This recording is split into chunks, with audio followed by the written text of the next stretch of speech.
오늘의 본문 말씀 창세기 30장 17절을 먼저 읽습니다. 창세기 30장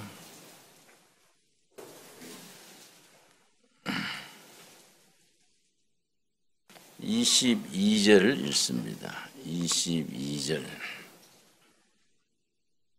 야곱의 아내 라헬이 아들이 없어서 간절히 기도를 했습니다. 그 소원을 하나님께 낱낱이 아뢰었는데 하나님께서 야곱의 아내 라헬의 기도를 들으셔서 응답으로 주신 아들이 요셉입니다. 출애굽기 30장 22절. 하나님이 라헬을 생각하신지라. 생각했다는 히브리 말에는 세 가지 의미를 포함하고 있는 중요한 단어입니다. 생각했다는 말은 사랑했다는 말이 포함되어 있고 일일이 챙기셨다는 말도 포함되어 있습니다. 나는 내 아내를 생각한다. 그 말에는 아내를 사랑한다는 말도 있고 아내의 불편한 것을 제하고 아내가 원하는 것을 챙긴다. 합친 단어입니다. 하나님이 라헬을 생각하신지라. 생각하시고 사랑하시고 라헬이 생각하는 기도하는 기도를 일일이 챙기신지라. 그런 의미가 포함되어 있습니다. 하나님이 그의 소원을 들으시고 라헬이 밤낮 기도하는 것이 하나님 아들 하나 주십시오. 태를 열어주십시오. 그 기도를 들으셨습니다. 23절. 그가 임신하여 아들을 낳고 이르되 하나님이 내 부끄러움을 씻으셨다 하고 24절에 아들 이름 짓는 얘기가 나옵니다. 그 이름을 요셉이라 하니 여호와는 다시 다른 아들을 내게 더하시기를 원하노라 하였더라. 요셉이라는 이름이 좀 특별합니다. 아들 하나 더 주세요. 그 뜻입니다. 그렇게 간절히 원하다가 하나님이 아들을 주셨으면 감사합니다 해야 될 텐데 하나 더 주세요. 이 요셉입니다. 참 재밌는 이름이에요. 그렇게 원하던 아들이 주셨으면 얼마나 감사하겠습니까? 하나님 참 감사합니다 이래야 될 텐데 아들 낳자마자 하나 더 주세요. 요셉. 그래 하나 더 주신 아들이 베냐민입니다. 하나님 그 기도를 응답하셨습니다. 그 요셉의 이야기는 우리들의 신앙생활과 밀접한 관계가 있습니다. 요셉을 구약의 예수, 작은 예수 그렇게 부릅니다. 5가지 점에서 요셉은 예수님을 닮았다. 그렇게 말합니다. 첫째는 요셉은 형들의 미움을 받아서 형들에 팔려서 뜬금없이 애굽의 종으로 팔려갑니다. 예수님은 제자 유다에게 팔려서 제사장들에게 넘겨져서 십자가형을 받게 됩니다. 야곱의 요셉의 형들이 야곱의 아들들 중에 요셉의 형들이 동생을 미워해서 종으로 팔 때 값을 은 20냥을 받았습니다. 예수님은 제자 가룟유다가 스승을 넘길 때 은 30냥을 받았습니다. 세월이 지나니까 인플레가 된 거지요. 그 점이 닮았다. 둘째는 요셉은 보디발의 집안에 종으로 들어가서 성심으로 섬겼습니다. 그런데 모함을 받아가지고 죄 없이 왕의 제수들을 가두는 감옥에 들어갔습니다. 왕의 제수란 말은 반체제 인사, 요즘 말로 말하면 반체제 인사들, 정치범입니다. 그 당시에 정치범들은 당대 왕이 죽어야 석방됩니다. 그 왕이 살아있는 동안 평생 그 감옥에서 햇볕 보지 못하고 살다가 죽습니다. 그 점이 예수님이, 죄 없으신 예수님이 고난당하시고 죽으시고 무덤에 묻히신 거에 비유합니다. 세 번째는 그 요셉이 바로왕의 꿈을 해석을 잘해서 죄수 신분에서 30살 나이에 총리로 발탁이 됩니다. 하늘같이 높아진 거지요. 예수님이 죽음을 이기시고 무덤을 여시고 부활하신 거에 비유합니다. 넷째는 요셉은 닥치는 7년 흉년 불경기지요. 7년 불경기에 탁월한 경제 정책을 세워서 당시의 중동 지방의 수많은 백성을 구했습니다. 그 예수님이 십자가의 피로 많은 영혼들을 구원한 구원 역사에 비유합니다. 다섯 번째 요셉이 예수님을 뭘 닮았느냐? 요셉의 평생에 한 점의 약점, 허물이 없습니다. 성경에 평생 동안 허물과 약점이 기록되지 않는 인물이 둘이 있는데 요셉과 여호수아입니다. 요셉은 평생에 흠과 티가 없이 아주 깨끗하게 거룩한 삶을 살았습니다. 그 점이 흠 없으신 예수님을 우리가 연상하게 합니다. 우리가 3주 전부터 야곱의 12아들, 12지파를 한 지파씩 살피고 있습니다.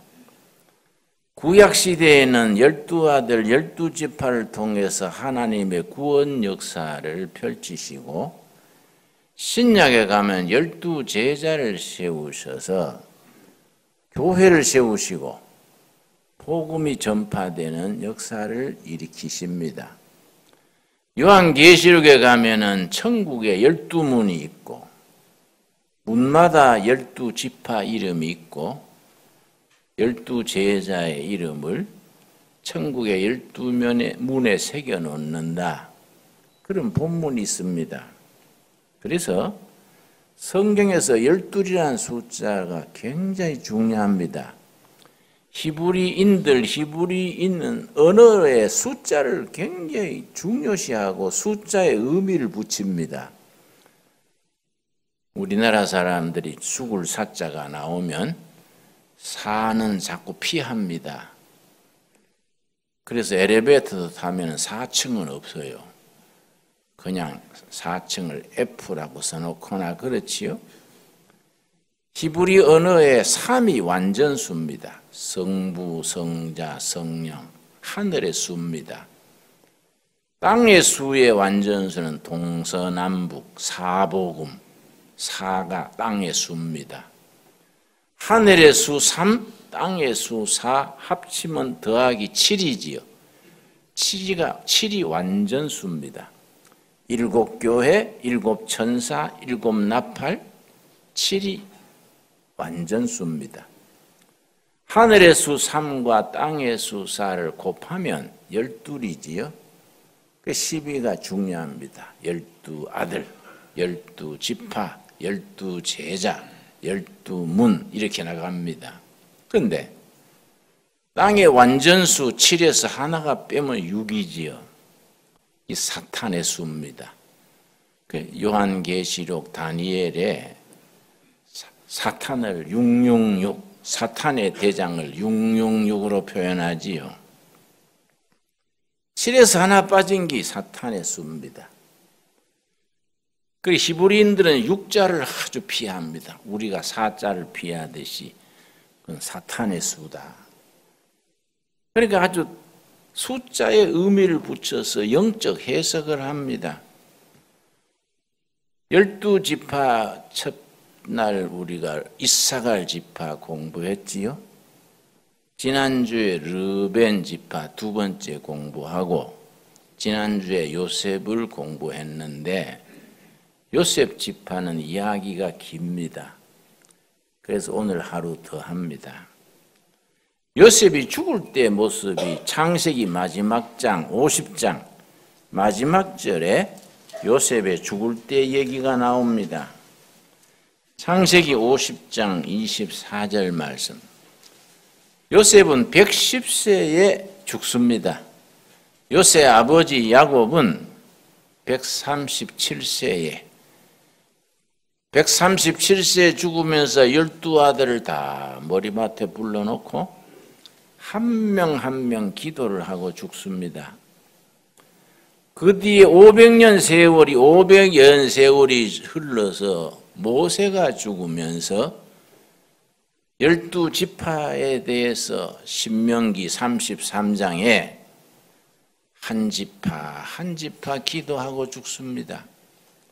그런가 하면 출애굽기 28장에 보면은 대제사장이 입는 법복, 가운이죠. 법복을 입고 대속죄일에 지성소에 들어가서 백성들의 허물을 제사 지낼 때 법복을 입습니다. 법복 밑에는 방울을 달아 넣습니다. 지성소에서 대제사장이 활동하는 것의 방울 소리 딸랑딸랑 이렇게 소리가 나도록. 대제사장 아닌 사람이 지성소에 들어가면 죽어요.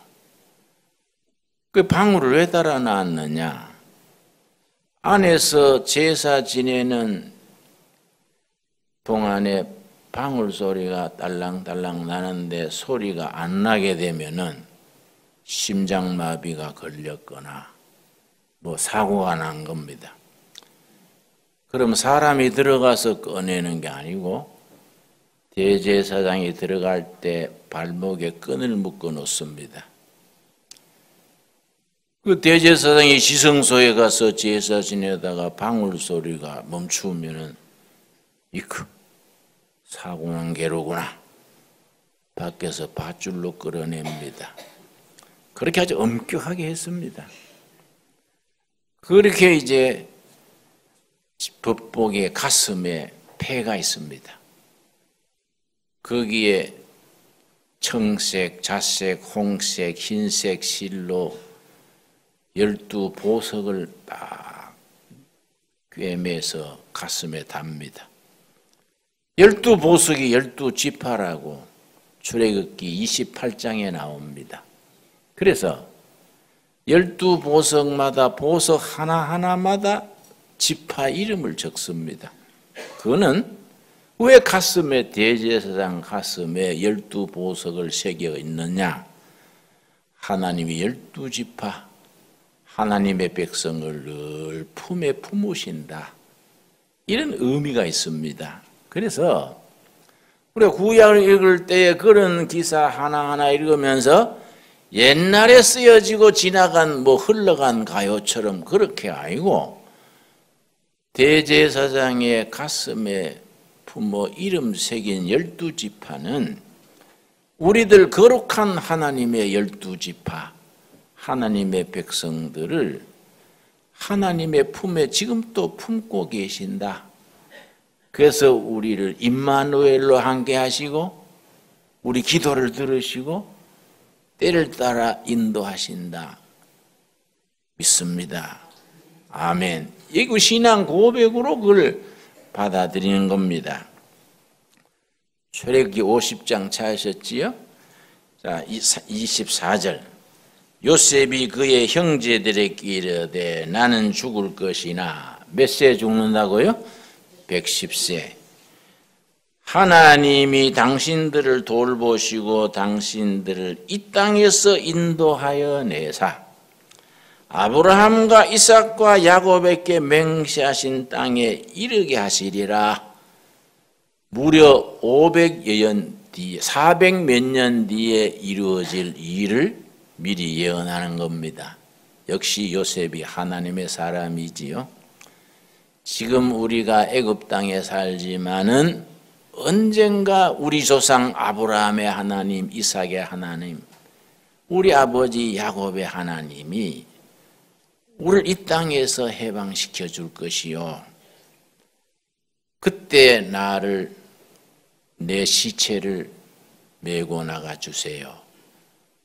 그렇게 유언을 했는데 이게 1, 20년이 아니고 400여 년. 400년 전에 유언을 한 겁니다. 그럼 400년 동안에 시체가 흙이 되었을 거 아닙니까? 근데 그걸 어떻게 하느냐? 26절입니다. 요셉이 110세의 죽음에 그들이 그의 몸에 향재를 넣고 애굽에서 입간하였더라. 에집트의 왕들이나 귀족들은 시체를 미라 처리합니다. 내장을 다 드러내고 향료를 넣어서 방부제지요. 그러고 뇌에도 참 요즘 미라 속에서 감탄을 해요. 그 왕이나 귀족들이 뇌 수술을 해서 머리에 골수를 뽑아내고 거기에 향유를 넣는 거예요. 내장도 다 오장육부를 드러내고 시체가 썩지 않게. 왜 그렇게 하느냐? 애굽인들이 가지는 내세관, 죽는 걸로 끝나는 것이 아니다. 내세가 있다. 이래 생각했기 때문에 시체를 보존하는 거지요. 그래 요셉도 총리 출신이니까 전부 미라 처리를 한 겁니다. 그걸 400몇 년 동안 준비했다가 모세가 인도해가지고 출애굽할 때에 400년 전의 유언을 기억해서 그걸 메고 나가는 겁니다. 그런 거 보면 참 성경이요 아주 일관됩니다. 출애굽기 13장 19절 한번 보겠습니다. 출애굽기 13장. 우리가 이런 부분을 감탄하게 되지요. 어떻게 400여 년 전의 유언을 그렇게 기억했다가 후손들이 지키게 될까? 아주 감탄합니다. 출애굽기 13장 19절 말씀. 모세가 6월절을 지나고 그 다음 날 애굽을 벗어날 때에 모세가 요셉의 유고를 가졌으니 미라 처리되어 있는 유고를 가졌으니 이는 요셉이 이스라엘 자손으로 단단히 맹세하게 하여 이르기를 하나님이 반드시 너희를 찾아오시리니 너희는 내 유고를 여기서 가지고 나가라 하였음이라. 창세기 50장 마지막 부분에 예언했던 것을 모세가 지키는 거예요. 광야 40년간 그 얼마나 힘들었습니까? 그런데도 요셉의 유고를 버리지 아니하고 손상되지 않게 지키다가 언제 가나안 땅에 묻느냐 하면은 여호수아 24장 32절입니다. 여호수아 24장 32절. 나는 이런 말씀 천천히 살펴 읽으면서 은혜를 받는데 우리 성도님들도 성경을 좀 더 깊이 전체로 읽으면서 구절 읽으면서 함께 은혜 받을 수 있게 되기를 바랍니다. 자, 여호수아 34장 32절. 24장 여호수아 24장 32절. 내가 다르게 말했습니까? 일단 나이 탓이요. 몇 년 뒤에 설교하다가 부처님 이르시기를 그렇게 안 나가도록 여러분 기도해 주시기 바랍니다. 32절. 또 이스라엘 자손이 애굽에서 가져온 누구지요? 요셉의 뼈를 세겜에 장사하였으니. 여호수아 24장은 여호수아서의 마지막 장이거든요. 이걸 세겜 회의라 그래요. 요셉이 고별 설교입니다. 이스라엘 백성 12지파 핵심 일꾼들을 다 세겜 땅에 모아놓고 영적 단합대회를 하는 겁니다. 그래서 세겜 회의를 이스라엘의 부흥회라 그럽니다. 이것은 야곱이 큰 크시티를 주고 100크시티를 주고 세겜의 아버지 하몰의 자손들에게 산 밭이라 그것이 요셉 자손의 기업이 되었더라. 그래서 요셉의 시체를 그 세겜 땅에 묻고 그 지역 전체를 요셉의 자손들이 차지하는 땅으로 그렇게 배정을 했습니다. 요셉의 평생의 요셉의 따라다니기 꿈꾸는 자 요셉입니다. 우리 창세기 그럼 찾아보겠습니다. 꿈꾸는 자 요셉 37장 18절입니다. 창세기 37장 18절 말씀. 아주 상징적이고 의미가 있는 본문입니다. 요셉의 12아들, 야곱이 12아들인데 야곱이 한 가지 잘못했습니다. 자식을 편애를 했습니다. 그렇게 애지중지하던 아들 요셉이 총명하고 하는 일이 다른 애들하고 다르니까 야곱, 라헬 부부가 요셉을 자꾸 받들고 옷도 꽃가옷을 해 입히고 특별히 편애를 하니까 형제들의 미움을 산 거지요. 우리 자식 키울 때 아주 조심해야 됩니다. 큰아들은 공부도 잘하고 모범생인데 둘째 아들은 이거 뭐 땡땡이 치고 공부도 못하고 하면은 야, 네 형 닮아라. 정말 저는 다리 밑에 주워 왔나? 그러고 자꾸 차별을 하면 어린 나이에 상처가 돼요. 이 개가 빗나가게 되는 겁니다. 애가 기가 죽고 애가 재구실을 못하는 거예요. 편애라는 것은 부모로서 하면 안 됩니다. 고루고루 거기에 맞도록 베풀어야 되는데 요셉은 자꾸 받들어주고 다른 형제들은 그렇게 못하니까 이 형제들이 동생을 미워하게 됩니다. 그래서 37장 18절 어느 정도 미움이 커졌느냐 하면은 요셉이 그들에게 가까이 오기 전에 그들이 요셉을 멀리서 보고 죽이기를 꾀하여 형제의 미움이 얼마나 빗나가 버렸는지 없애버리자.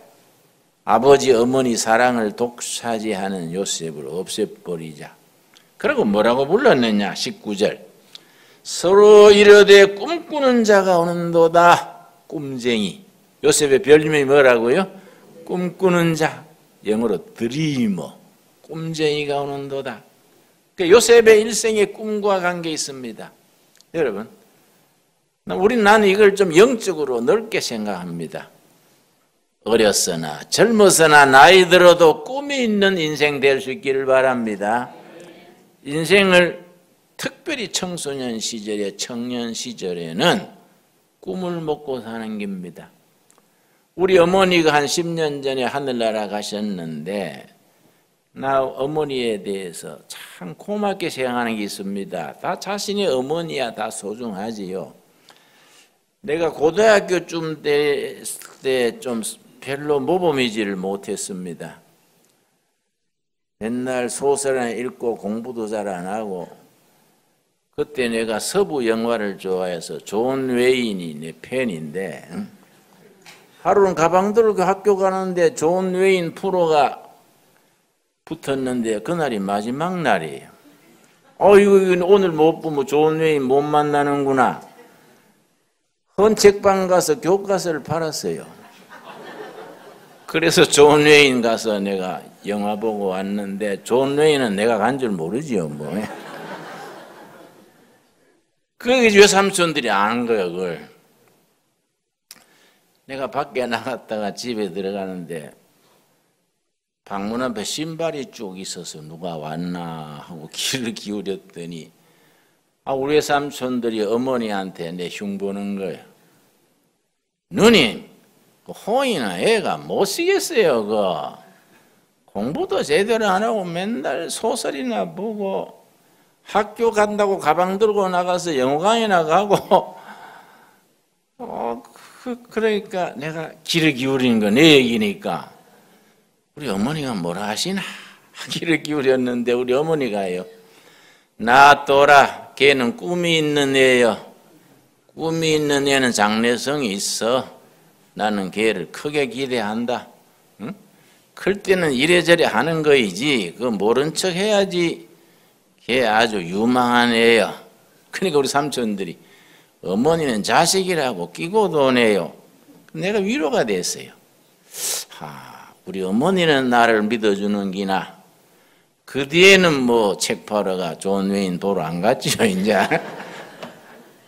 잘할 때 우리가 빗나갈 때도 있고 엉뚱한 짓도 하지만은 어머니가 믿어주고 아버지가 믿어줘야지. 그거 뭐 실망해가지고 네 자식 아니다 그러고 뭐 한숨 쉬고 하면은 이 점점 더 빗나가는 거지요.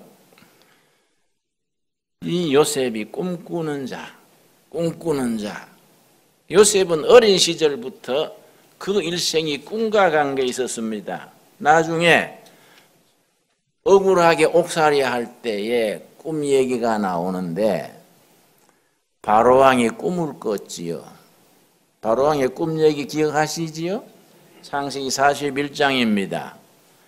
바로왕이 꿈을 꿨는데 살찐 암소 7마리, 병든 새파랗게 마른 암소 7마리. 그런데 나중에 나온 새파란 마른 암소가 살찐 암소 7마리를 잡아 먹어버리는 거예요. 이상한 꿈이니까 그 비슷한 꿈을 또 꿨지요. 그래서 신하들 불러가지고 이 꿈이 무슨 꿈이냐. 신하들이 그걸 어떻게 해석을 하겠습니까? 그러니까 왕의 신하 중에 한 사람이 내가 감옥 살 때에 히브리에서 온 청년 요셉이란 청년이 기가 막히게 꿈 해석을 잘하던데 걔를 불러다가 한번 물어보시지요. 그래서 감옥에서 왕의 제수 정치범 반체제 인사를 가두는 거기서 불름받아 가지고 왕 앞에 갔습니다. 거기서 하나님이 영감을 주시고 지혜를 주셔서 그 꿈을 해석하는 얘기가 나옵니다. 창세기 41장 32절입니다. 창세기 41장. 그래서 요셉의 이 얘기를 읽으면은 참 은혜가 돼요. 41장 32절 말씀. 옛날에 지나간 흘러간 가요 같은 얘기로 끝내지 말고 지금 우리에게 주시는 살아계신 하나님의 말씀으로 받을 수 있기를 바랍니다.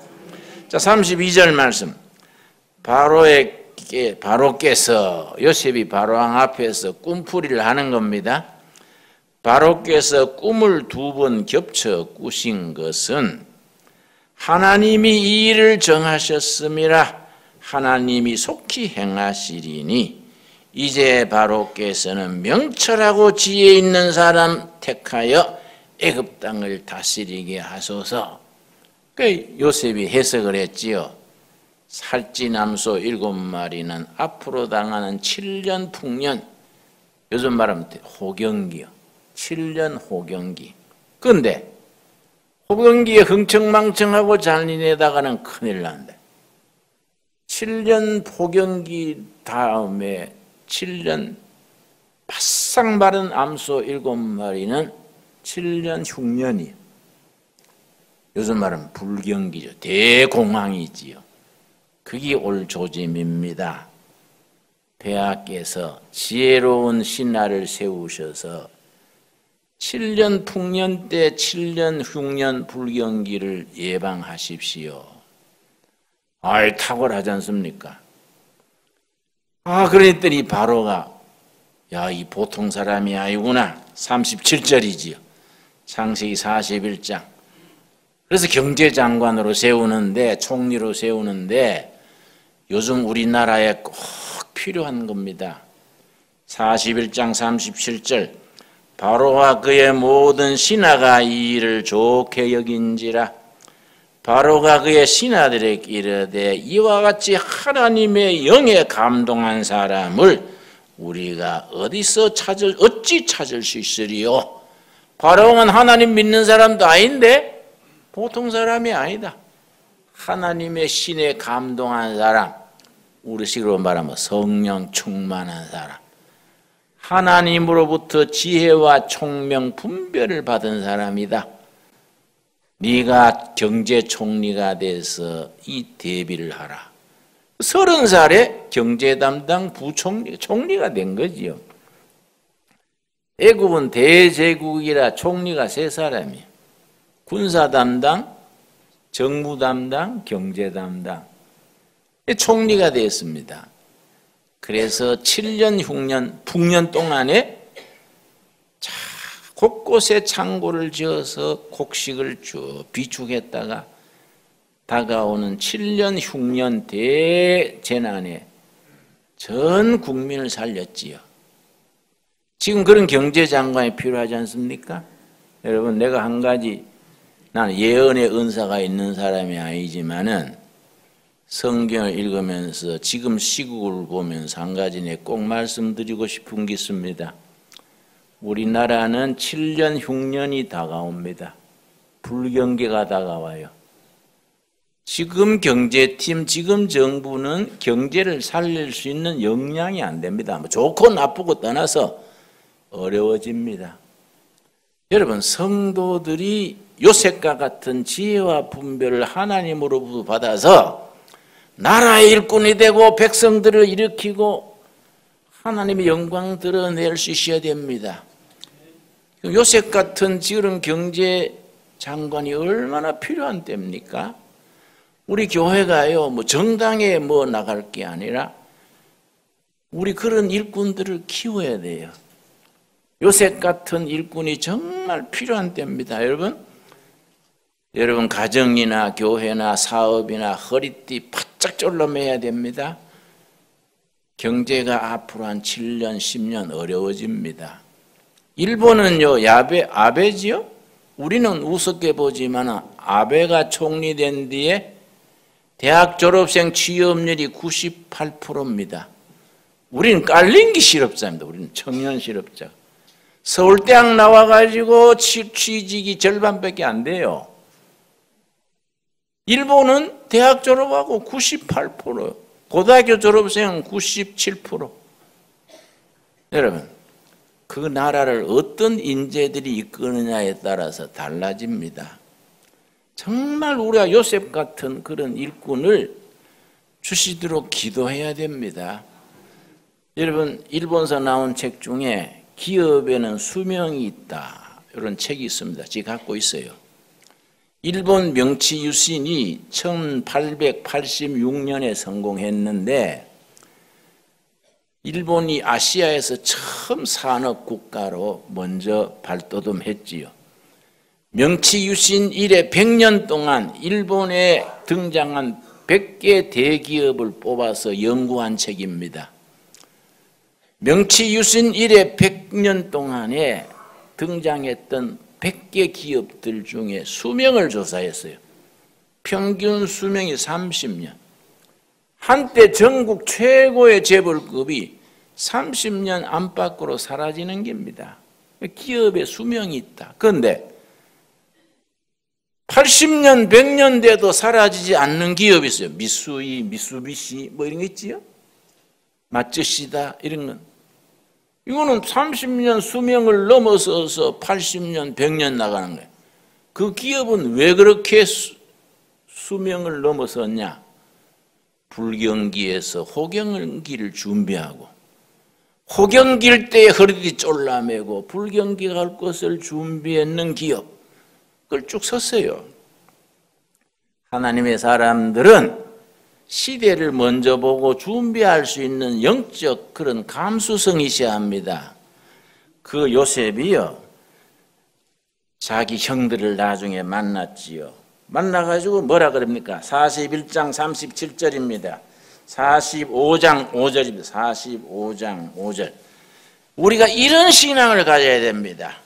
창세기 45장 5절 말씀.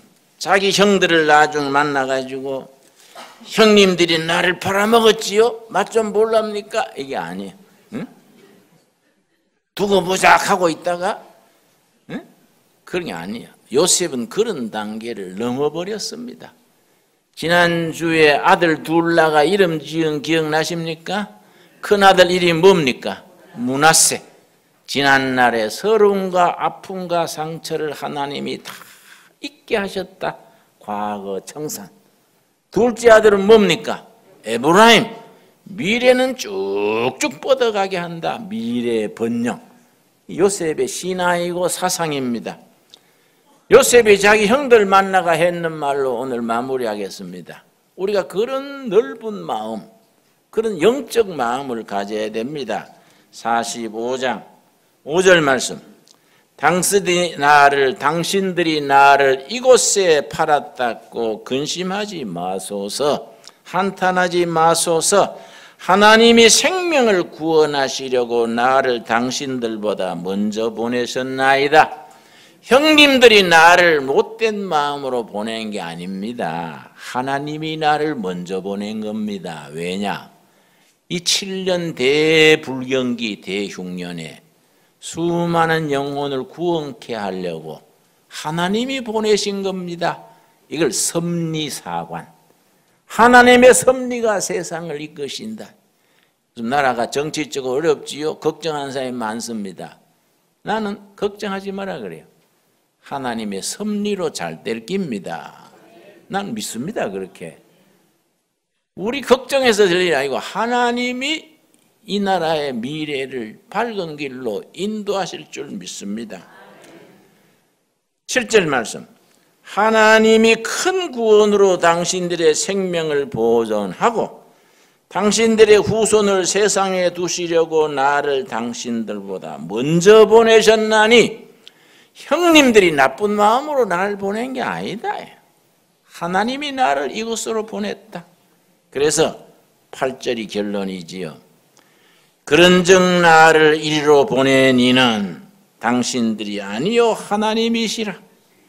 하나님이 나를 바로에게 아버지로 삼으시고 그 온 집의 주로 삼으시며 애굽 땅의 통치자로 삼으셨나이다. 하나님이 나를 구원 역사를 베풀려고 보내신 거니까 형님들 염려하지 마십시오. 하나님의 섭리로 이루어진 일입니다. 여러분, 저는 생각지도 않는 동두천 세목골에 와서 새로 교회를 시작해서 우리 모였는데 어쩌다가 이 꼴짝에 왔다. 난 그런 생각 안 합니다. 하나님이 뽑아서 여기로 보내신 줄 믿습니다. 하나님이 우리를 통해서 통일한국 시대에 뭔가 깃발을 올리라고 우리를 미리 보내신 줄로 믿습니다. 확신을 가지고 확신. 우리가 우연히 이래저래 누구 가보라 해서 온 게 아니다.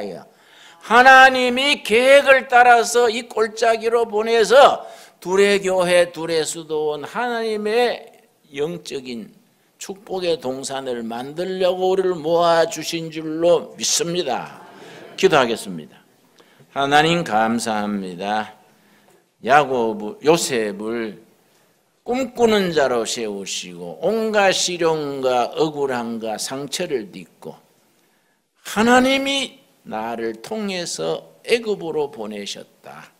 하나님의 섭리가 내 인생을 이끄셨다. 그런 신앙, 그런 생각, 그런 사상 우리에게 주시옵소서. 하나님이 나를 통하여 이 시대에 하나님의 일을 우리 둘의 재단을 통하여 이루신다. 확신에 서게 하여 주시옵소서. 예수님 이름 받들어 기도드렸사옵나이다. 아멘.